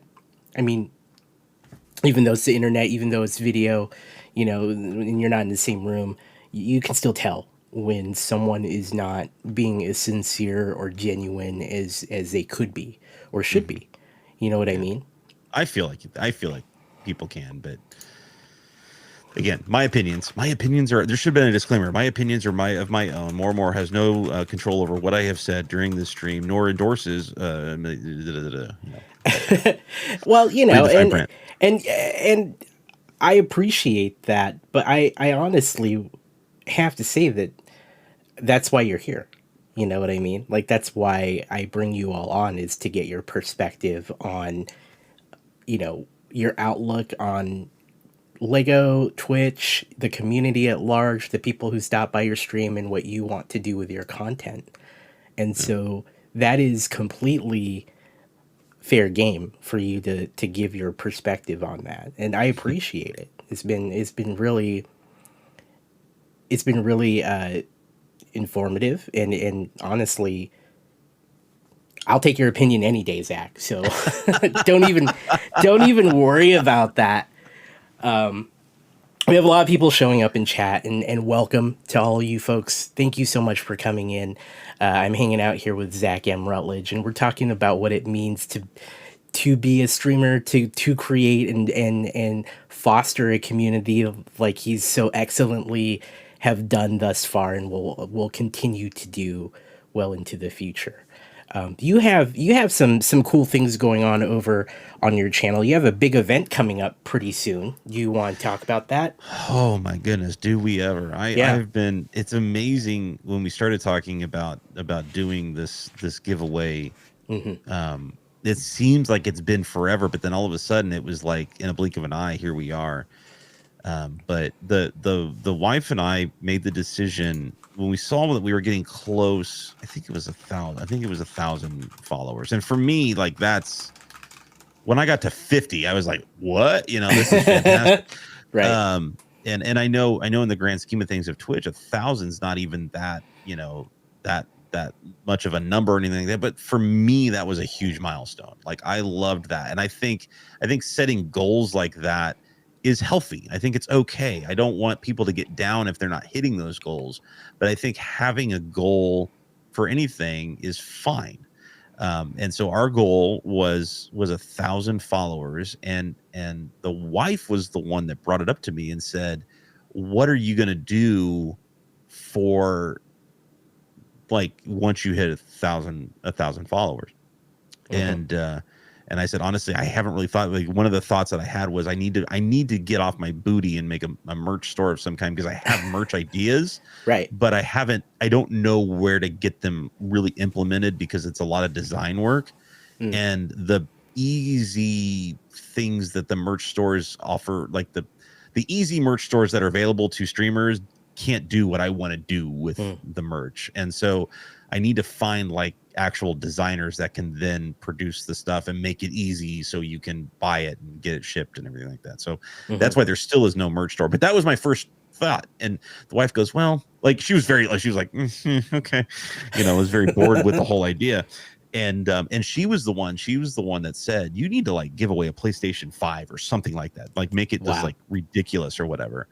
And I said, okay, yeah, well, good luck finding one of those. And so then we kind of dropped the topic, honestly, and we kind of hovered around, I think it was like around 700-800 followers or something like that. And we finally started searching for a PlayStation for our son for Christmas.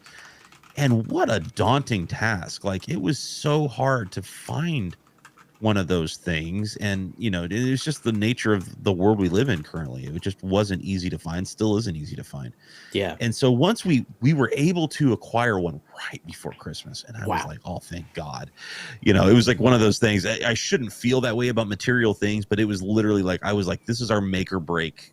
Like, we have to do this, or else Christmas, I feel like, is gonna be a failure, which I know it wouldn't have been. Like, realistically, it would not have been. But in my mind, I was like, it's going to be a freaking failure. Anyway, so we were able to get one, but I remember telling her, like, okay, that was so difficult to do. I can't imagine if we happen to hit 1,000 followers, like how I would ever make that really happen for anybody. And it was more about like, because we had already kind of budgeted for it. I was like, it's not necessarily about the money. It's more about finding the damn thing. Yeah. And so we eventually hit it. We eventually hit and it was all because of the community. It was literally people like Builders Mark and Krusty and a few others that literally, Sith Lord Brit, that literally was like, hey, Zach is so close to 1,000 followers, let's rally. Like, and all over Twitter and Twitch and whatever, and pushing people, probably annoying the hell out of people, getting them in there to hit that follow button or whatever. And but we got there. It happened pretty quick, and then all of a sudden it was okay, well, we really need to like do something. And so I made the announcement. I talked to the wife again about it. I was like, okay, this is what we want to do, right? Like, we want to, if we can find one, this is what we want to do. And so I made the announcement on Twitch after we hit 1,000 followers that my plan was always to offer up a PlayStation 5 as a drawing in celebration of hitting 1,000 followers. Yeah. And I said that night, I don't know when I'm going to find one. Like, but I promise you, the second I do, it's yours. Like, that's what I'm going to do. Like, I'm going to buy it up, and it's not going in our house somewhere or whatever. Like, it's yours. And I no more than said that the next day I took my son to school. That's great. And I got a notification on Twitter that Target had a restock that morning. Man, that's great. And it literally was on my way home. And I dropped him off at school, went to Target, boom, they had one. It was like, and that's what I said earlier.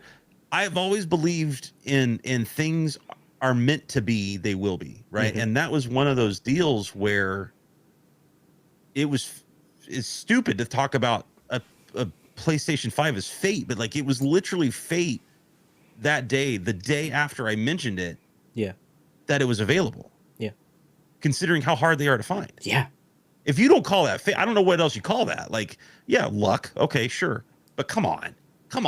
I mean, you said it, right? It was the next day. You said it the night. It was 8 hours. It was 8 hours after I announced it. Like, yeah, I was there. People search for months to find these things. I was there in your chat the night before when you're like, well, I really want to do this, soon as I can get my hands on one. I remember you saying that. Yeah. And I was like, soon enough, I'm sure, as like at some point. And then it was the next day that you were like, so guess what? Telling your chat.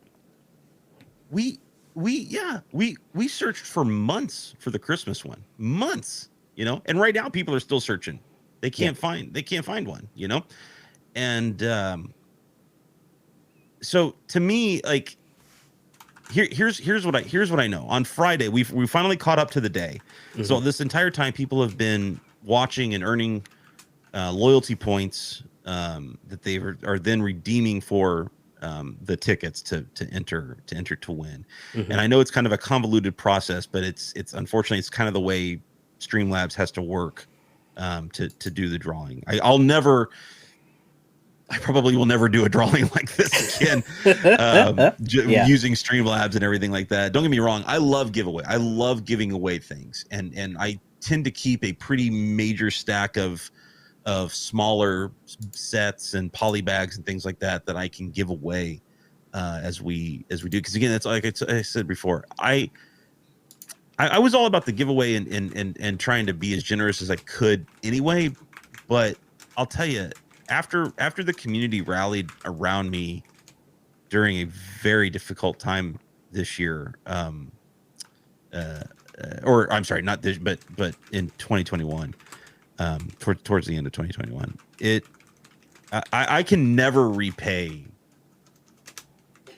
what they did, what this community did for me. I just can't. And so, doing those things like this, at least in my mind, helps soften that a little bit for me, where I feel like I'm able to contribute to something, to someone that maybe they can't afford it. You know, maybe there's a lot of people. I don't know how many different times. I'm sure you've seen it too. I don't know how many different times I've seen in the chat, literally somebody say, "Man, I'd love to give you some bits during this hype train, but I can't." Yeah. Or I wish I could subscribe, you know, but I just can't afford it this month or whatever. Yeah. And it breaks my damn heart. And I'll tell you right now, I know of a few specific people in this giveaway that would probably never be in a financial position to buy something as frivolous as a PlayStation 5 for themselves.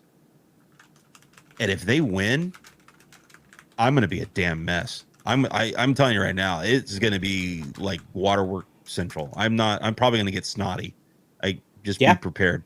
Just be freaking prepared. I'm going to be emotional anyway, just because I'm so excited and jacked for it. But I tell you what, if it's somebody that I know that is not in a financial, that I know isn't in a financial position to buy something like that for themselves, because they're taking care of their families, or they're taking care of their houses, or whatever, their cars, what the important things that people should be taking care of, and they're being responsible. Oh, I'm going to be a damn mess. I can't. Yeah. There's no way I'm going to be able to hold that back. I'm going to be a mess. So at 11 p.m. on Friday, 11 p.m. Eastern time on Friday, March the 4th, we will start the stream up. I don't know how long it'll take. You know me, I slow roll everything. And so there's no guarantee when the actual drawing will happen.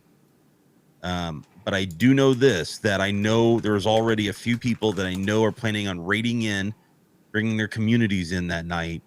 Yeah. To really pump, because you do have to be in chat to win. Yeah. And so I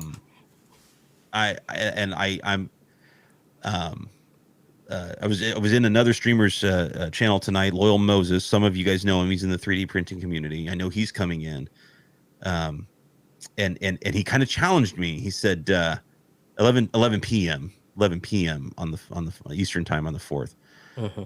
He kind of challenged me, you know, in a joking manner. What? That's all you could do? That's all you got is a PlayStation 5?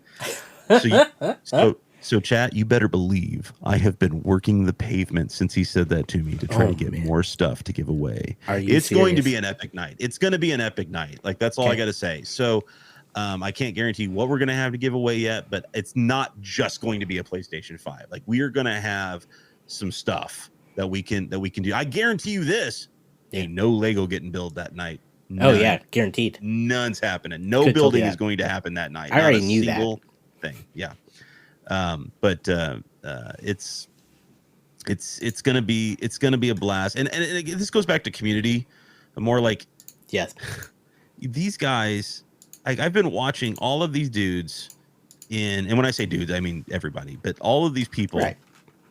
In chat literally give, because they've been earning channel points and they're already capped, and they're giving, or not channel points, but loyalty points, and they're giving their loyalty points away to other people in chat. Yeah. So they can buy tickets. You know what that does? That decreases their odds of winning, and they're doing it anyway. Yeah. I need to give Because some away. This community is freaking amazing. I have points to give away. Who does that? It's like walking up in line to buy a lottery ticket and looking behind the line and going, I'm going to buy all you guys your lottery tickets too. Yeah. What? Yeah. Who freaking does that? I need These to people. I've been saving points, and I am lucky enough to have a PS5, so I'll be giving some points out in the streams leading up to it, as well as probably awesome. just beforehand. I mean, I like you would rather I would like to see someone, win that, and I'm excited for whoever that might be. So yeah. Giveaway spreadsheet. Yeah, we're gonna need a giveaway spreadsheet. Yeah. Hey, I'm good with spreadsheets if you need help. It's gonna be it's gonna be fast and furious. That's the thing is I need to. I already told Ace I was like I'm gonna have to steal your spreadsheet design and just erase all the cells and start so I can start fresh with it. But I've got a better one if you want. Perfect. Do it. Send it my way, because I'll tell you right now, my little sticky pad of sticky notes or whatever is not working well. That's not gonna work. Tell you now. Because we are going to. My plan is I want to. We're giving a lot of stuff away, and it's going to be fast. Like it's going to be a giant party. I just can't wait, and I know it's going to be towards the end of my long week. I start the NFL Combine tomorrow, and it's early. It's not early mornings, but it's mornings to evenings, and I felt 11 p.m. was probably about the safest time that I could set a stream schedule, knowing that I there's no way I'll still be at the stadium at 11 p.m. that night. Like there's just no way. So that was the most comfortable I could make it. But I had no idea the combine dates when I set the schedule. Now there was no way I was changing the date. There was the date is also my grandmother's birthday. Like that was the other part of it too. I was That's like, right. I lost both my grandparents 1 year apart, and I was like, I think it's fate. Like I feel like that day it gave people an entire month to get channel points and get those redemptions. It was like the timing just couldn't have worked out better. Right. And so I was like, there's no way I'm letting a little thing like the NFL Combine get in the way of that date. Like it's just not going to happen. So I will stay up late. By gosh, by God, by golly, I'm going to stay up late with everybody. We're going to have a party. We're going to give away some stuff, and then by the end of the night, we're gonna give away a PlayStation 5. So, do you have some streams leading up to that for people to gain more tickets? Tonight was the last specifically scheduled one. I'm going to try on I won't be able to do my normal time on Wednesday, which is now moved to daytimes. Got it. But Wednesday night, I think right now is kind of tentative. But I felt like tonight was I really kind of advertised in my mind anyway that tonight was kind of like your last hurrah. Like if you wanted to get in, if you wanted to get any amount of other than your first, because we're going to stream for a few hours. You're going to need, even if you showed up as a first time chatter at the beginning of 11 p.m. on Friday night, you're going to get enough loyalty points to at least buy a couple tickets. Yeah. And like Scotty, you may only need one to win. Who knows? But by gosh, he's riding his one ticket. He's going to be the guy that wins. He's going to be there's going to be 10,000s across the board, and he'll have the one ticket. And it's that one golden ticket, Charlie, that is just going to take him all the way to the factory. Like it's going to be amazing. There we go. So March 4th, 11 p.m. Yep. Eastern. Yep. Eastern time. Mm-hmm. Twitch.tv/ZachMRutledge. You got it. Not Zach Montgomery Rutledge, but Zach M. Rutledge. Or Macho Man Rutledge. Or Macho Man. Magic Man Rutledge. Or Bop Rutledge or anything like that. So if you want to see this community probably running at full power, that's a good time to go. I promise you. It's gonna be, I can't. I'm so like I'm curious. Like the wife is like, what do you think is gonna happen? I was like, how hilarious would it be if there's 15 people there or something? Like there's only 15. No, dude, you know what I mean? You know that's not gonna be the case. You know that. But yeah. It's gonna be a packed house, and I'm I looking will forward to have it. I'll be there as well. So I will have the leggings on of course you will. with the tearaway pants, but the rules still apply. We would have to hit 1,000% level 5 hype train before those leggings would be, or the tearaway pants would be ripped off. That's the deal. It's gonna happen. And That's I the already deal. know I that. don't know. 1,000% is very hard to hit. It is not easy to hit. I think it's gonna happen. So I've not been wrong so far when I've called things on this show. So let me tell you. I actually need to go back and highlight that moment when I told Ace that right. he would be doing all of the things on his list for his subathon, because he used it. I don't know more. I don't know, man. I don't know. And I was sitting there going, every single thing on your list is gonna happen. We rocked his stream so hard it broke, and I love that. Like, Yeah. come on, who does that? You know what I mean? I know there were people in there tonight trying to bust mine, which I was glad to see that it held out. Like, I was happy to see it was a good test for it. Yeah. Krusty, and I don't remember who else was in there spamming a bunch of. You were probably in there I spamming was a bunch of stuff. I was in But there, and I was Willie was in curious there. to see. Like, I wasn't actively trying to break it, but I was like, "Is this it? Is this gonna happen?" Right. And it didn't. It didn't. And So it didn't. It held strong. I got done tonight, and I went and hugged Bessie. I said, "I love you, Bessie. I love you. You did, girl. You did good tonight, girl. You did so good." that's what I called my last computer Bessie? as well. Yeah, Yeah, there you go. I love it. she did a great job for a very long time. So what's in the future for Z Nation? What's coming? I mean, after this giveaway, what are you brewing, or what are you looking forward to for your channel and your community? It's gonna be, we're gonna stick to the primarily Lego thing. Being a Lego building community. I have a ginormous backlog of sets, and I didn't help myself tonight. While we were sitting here, I went ahead and wrapped up the rest of my stuff online on my phone over here, and got my pre-order, or not my pre-orders in, but you could only pre-order a few of those Star Wars sets, but not any of the Harry Potter stuff. And I wanted my Harry Potter books and such. So Yep. before those ran out, I needed to get those ordered.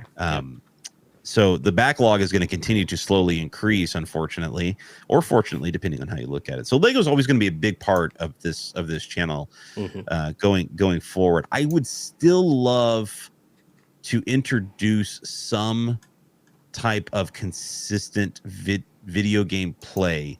Yeah. Whether that be like a community game night where we do play things like marbles or something that everybody can get involved with if they want to. Yeah. And we give away prizes for that, or whatever, if it's trivia or whatever. I would love to do things like that. Again, I'm always trying to find ways that I can give back to the community. And giveaways are fun. Everybody loves to win. Everybody loves to win something. I mean, it could be as small as a, as a poly bag or a minifig or whatever. It could, be whatever you want. But by gosh, there's just something about winning that just makes you feel good, and it's awesome. And so the more I can do stuff like that, the more I want to do, and give people ways that they can earn that, and earn that win. And so, community game nights could be one of them. But my biggest struggle is going to continue to be a consistent schedule. That's going to be my biggest hurdle.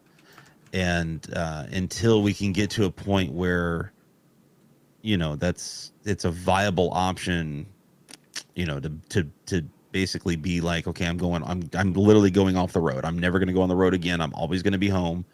And I'll pick up work locally when I can, and it'll only fall around these dates, and I won't stream. Literally, if I could do that, I would literally stream almost every single day. Like, it would become like a daily thing. But until it's a financially viable option, that's always going to be my struggle, because unfortunately I work in an industry where I have to travel. Yeah. Well, I think, you've already established some fantastic, community that, despite that they're, I mean, they show up. So I'm glad that you're at that point, you know. And I think eventually you'll be able to find ways to get more consistent. I don't know. I mean, I know that you work a job that doesn't really allow you to do that, but I It would think be amazing though. I mean, that's yeah. literally at the top of my list now of things to somehow figure out Hmm.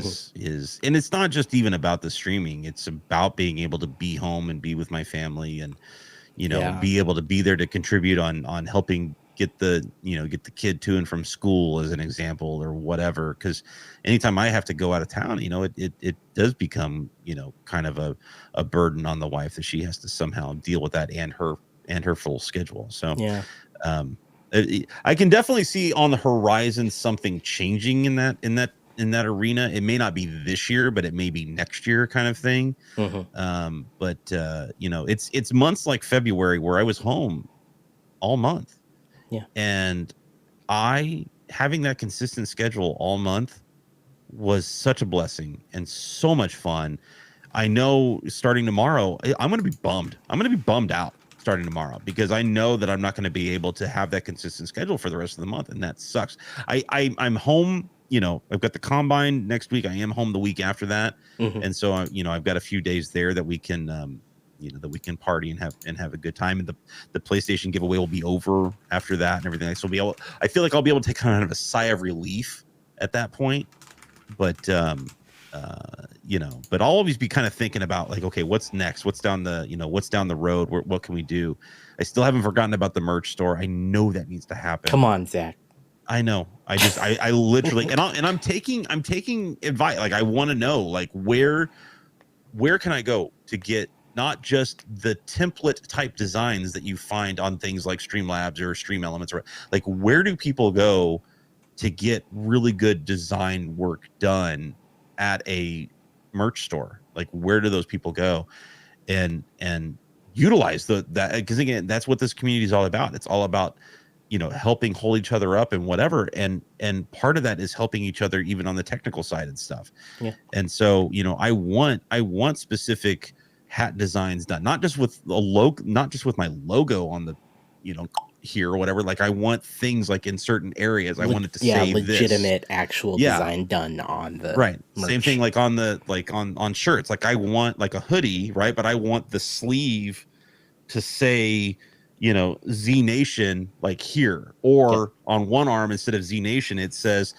hashtag SLB here or whatever, right? Like I So want that kind of stuff, like, yeah. and some of the emotes and things. Like I want my little I want the deal of my little clone trooper emote with his arms up, my little hype clone trooper emote with his arms up, like right here, Yeah. that kind of thing. So it's all about just finding the right thing. And right now, those template type design machines that they have online, they're not doing it for They're me. not going to do it. Yeah.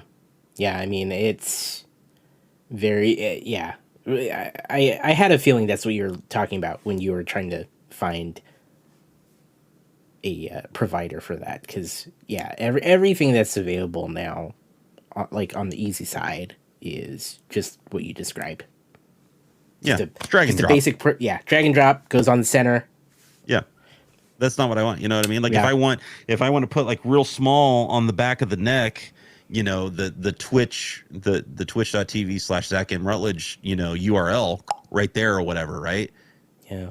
I want to be able to, I want to have that freedom to do that. And right now Yeah. they just don't have that stuff, but eventually I'll figure it out eventually. It's just going to take the time to do it. And that's where these people that make Twitch a full-time or content creation a Yeah.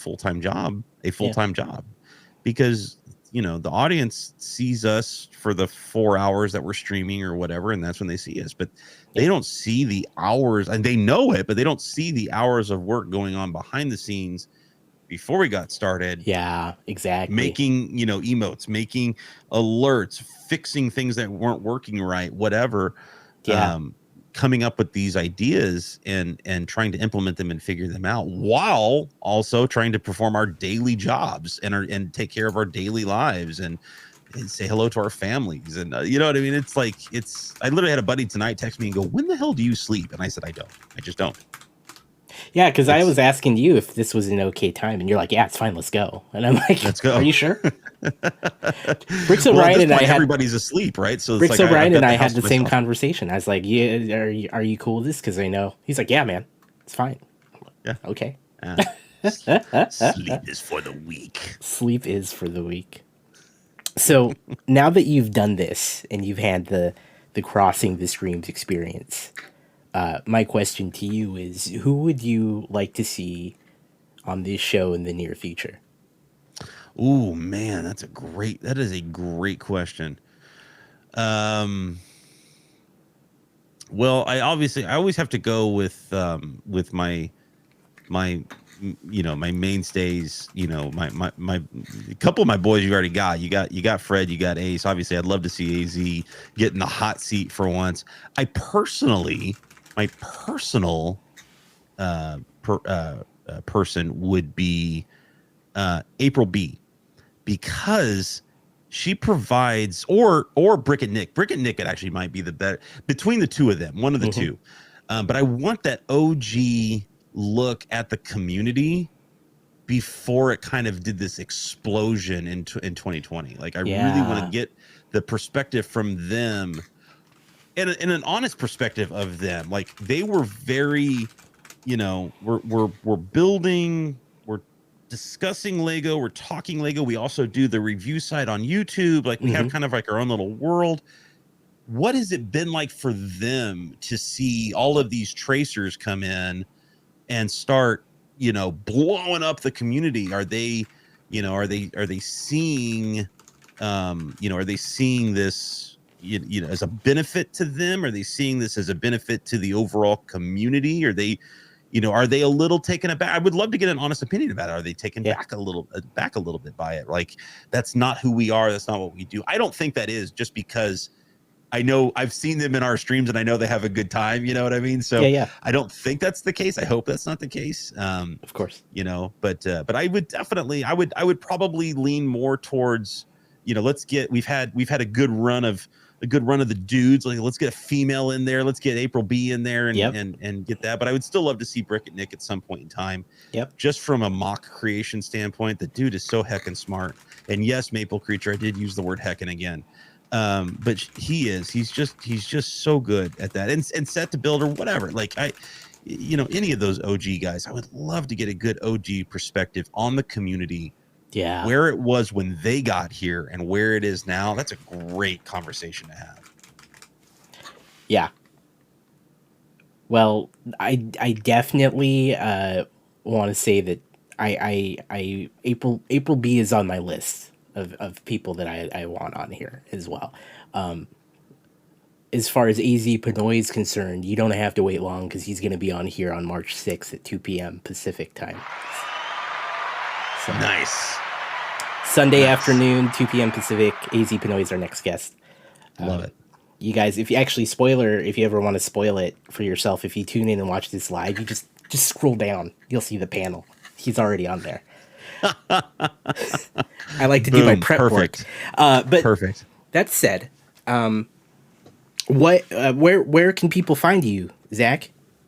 Well, see, again, as we started off with the whole conversation, I've made it as easy as I possibly can. It might be a long name, but by gosh, it is consistent throughout. So if you want to find me on Instagram, on TikTok, on YouTube, and here on Twitch, it is ZachMRutledge. It is that simple. Zach Montgomery Rutledge. Magic Man. Magic Man. I saw Melanie earlier. I thought saw Melanie was a good one. Yeah. So you can find me at ZachMRutledge, Twitter, Twitch, Instagram. I tend to, I do have a Discord, but I tell you guys, I've got to be perfectly honest. I try to commit to being active in my own Discord, but I am not good at it. Yeah. And, but if you really want to find me, Instagram and Twitter, that's where I am. That's where I live, And so, obviously Twitch is a big part of my life, but Discord, I haven't learned to embrace it as well as I should yet. And I'm in so many other Discords. I just get overwhelmed by it. And I, like so many others, when I start getting overwhelmed, I start shutting that part of my life out, and so I can focus on the other part that I know I can handle. It's probably not the best solution, but it's the way I handle things. Yeah, it's fine. So, March 4th, 11 p.m. Pacific, or 11 p.m. Eastern, sorry. I'm used to saying Pacific. Eastern, yes. 11 p.m. Eastern, March 4th, ZachMRutledge is going to be giving away a PS5. So if you can join in on the shenanigans and the fun, as well as other giveaways that he'll have going, make sure you get on there. You can find ZachMRutledge on all those places he just mentioned. Do you have any final and parting words to those that are listening, Zach? I appreciate so much you, sir, taking the time to do this with other streamers here on Twitch. I think it's amazing. And I'm curious to see where your thoughts are on the format. If you think you're going to stick, obviously initially to the brick building world, but do you see yourself eventually branching out and looking at other aspects of the Twitch community as a whole? Do you see yourself diving into the 3D printing or technology community? Do you see yourself, branching into the video game or music communities? Or are you going to primarily really work through all of the brick building community avenue first and then decide, okay, do we want to keep this kind of format going? Because I love it. I love this. I loved the idea. When you asked me about it, I would love to see this be done more on the podcast that I do. And it's incredible the conversations that you can have with other streamers when you're able to just sit and talk and you don't have alerts and flashing lights and everything going on constantly. It's super dope. Yeah. As far as will this crossing the streams go beyond the brick building community? My hope is eventually. I'm really testing out this format and wanting to see where the interest is, as well as like how can I continue to make it better. So I'm always open for feedback if anyone has it for me. But my hope is that, if there's interest for people who see this content, whether it's here on Twitch or on YouTube where it's posted, that if there's feedback of, hey, I'd like to see, more of this. I'd like to see creators like these creators in the brick building community. I'd like to see these creators who aren't in the brick building community. Yeah, I mean, I think it's really it for me. It's really wherever those who are even seeing this and consuming this would want to see it go. I don't think it would die on the vine like I probably thought of when I first started, because I didn't know what this was going to be. But we'll wait and see. It's my hope that it goes beyond the scope of this initial idea, but at the same time, this initial idea was purely meant to be an experiment to see if it was worth pursuing. So well, I would personally consider it experiment success, because I think this is phenomenal. I think what you're doing is phenomenal. You're a fantastic host. I don't know if we can get some hype in chat for our fantastic host, because more and more here is able to stick to, no matter how many different branches through the story interstate I've been trying to take him, he continues to bring us back to topic, keep us moving, keep us focused, and is just done an amazing job tonight. So big round of I don't even know if they can hear this sound effect, but big round of applause for more and more and everything he's doing with this. And I can't wait to see more of this type of content with this community and with other streamers. So again, thank you, sir, for everything that you've done with this. It's been phenomenal. I had to do nothing. I had to show up. Like, that's all I had to do. That's how easy he made it, guys. Like, you're very welcome. And I literally had to show up. Like, that's all I had to do. I had to click a button. That's it. It was that easy. Thank you so much, Zach. No, thank you.